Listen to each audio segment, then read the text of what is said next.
అన్నారు. స్వామి నాకు సేవ చేయాలని ఉంది, కానీ నేను సాఫ్ట్వేర్ జాబ్ చేస్తున్నా స్వామి, సమయం లేదంటే స్వామి అన్నారు, అది ఉత్తి మాటలు, ఇక్కడి నుంచి వస్తుంది, ఇక్కడి నుంచి వస్తలేదన్నారు.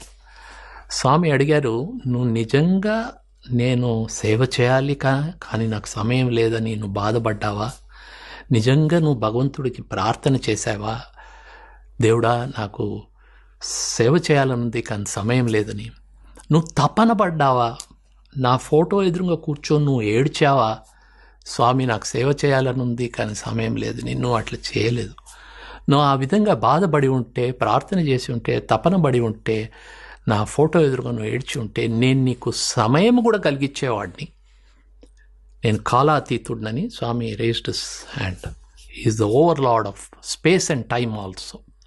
నువ్వే ఆశ్చర్యపడిపోతావు, నాకు ఇంత సమయం ఎక్కడొచ్చింది, నేను నా కుటుంబంని కూడా చూసుకోగలుగుతున్నాను, నా ఆఫీస్